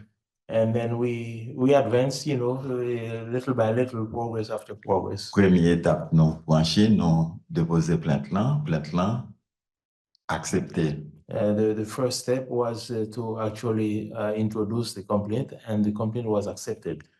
Et nous rentrer dans le processus dialogue là, And then we entered into the process of dialogue. côté monde dans la communauté, acteurs autour de discussion yo. When the people in the community were actually the actors within the discussions. Deuxième étape que nous avons franchie, c'est que pour le processus là, avancer, nous avons joué un premier accord. So the second phase was that for the process to advance, we actually had reached an agreement. Dans le premier accord, ça, on a dit comment nous mener le processus dialogue là. So that we could agree on how we're going to engage the dialogue process. Dans quelle langue nous mener le processus dialogue là. In which language are we going to conduct the dialogue? Et côté processus dialogue là, à mener. Where is the dialogue process going to lead us? Et puis, nous avons avancé pas à pas. And then step after step, little by little, we were Malgré ça, advancing. prend un peu de temps. despite the fact that it took a long while, mais premier pas haut t'es compté en pile. but the first steps were the most important. Et on t'a toujours dit, dans une guerre, il y a plusieurs batailles. And we always said that in a war, there are many battles. Et dit en bataille, pas dire la guerre. And to lose a battle doesn't mean that you lose the war. Parce que il y a des discussions nous qu'on a fait, il dit, ah, gain les non, non a perdu, nous pas besoin d'avancer. Because there was a time when they would say, we lost this one, maybe we don't need to. Mais il y a des advance. rencontres nous aller, mon yo tellement senti yo fort, et puis ça fait non avancer graduellement. But there were some meetings we went to, the people felt so strongly about those ideas that we were able to advance. Mais il y a un bail qui était fondamental. But there was one fundamental issue. Équipe accountability, The accountability team il a joué un gros rôle dans le processus là tout. played a huge role in the process. Méthodologie dans le travail avec monde dans la communauté. That was the methodology, the method of working with people in the community. Pédagogie a été utilisée dans le processus et pour former mon yo pour avancer. The pedagogy that was used to work with the people in the community. Parce que nous pas jamais représenter mon yo, c'est eux même qui a défendre intérêt par eux. Yeah, because we were not representing the people. The people themselves were the one involved in getting the process to move Ça forward. va mon yo en pile force. That gave them a lot of, made them feel very strong. Et force ça te permet de nous surmonter tout défi que nous te gagne devant nous. And this is the strength that will allow us to withstand all the challenges. Défi tant que méfiance, For example, the mistrust, défi tant que toute période blocage, mobilisation qui te gagne. the mobilization, the blockade, Défi raté carburant, the lack of fuel, défi coronavirus. the COVID-19. Chaque jour, mon yo t'apprend force pour nous avancer. Every day, the people were getting stronger and stronger to move forward. Examiner non, processus là gagne environ 10 ans. And after all, the process On n'a pas jamais découragé dans for l'attente. 10 years now, but the people never got discouraged. Même si parfois ils sont frustrés parce que on dit processus ça doit finir déjà. And then even though at times they were frustrated, saying that the process should have been completed, but Mais ils reprennent force pour they avancer. still kept going. Et l'autre bagage, c'est coordination qui était entre tous les acteurs qui impliqués. And another important thing was also the coordination that existed among the actors involved in the process. Non, même dans le niveau arrêt de rôle qu'ils jouaient. And ourselves at the level of the what's the name of it? The ARED. Rôle accountability joué. The role that the accountability played in Rôle Mhm. Messi joué. The role that Missy played En dans le processus là, inside the process. ça va mon force. And all those aspects give the people strength. Chaque rencontre qui peut le faire, Every, gagnant, une rencontre préparatoire. every meeting that was to take place was preceded by a preparatory. Et nous fait de simulation qui montre qui scénario qui a présenté. And we had some dry run to explain what was going to be discussed. And Ça fait nous avons toujours anticipé sur plusieurs scénarios et les venir nous avons force pour nous monter des défis. so we always anticipated different scenarios so that we could be ready for whatever situation presented itself. C'est ça qu'elle de faire en dans le processus ça. That's what we did inside that process. Merci. Thank you. Thank you, Keston. I think those are good words to end on. So this wraps up our panel, but we do have our reception, so please join us for refreshments and conversations.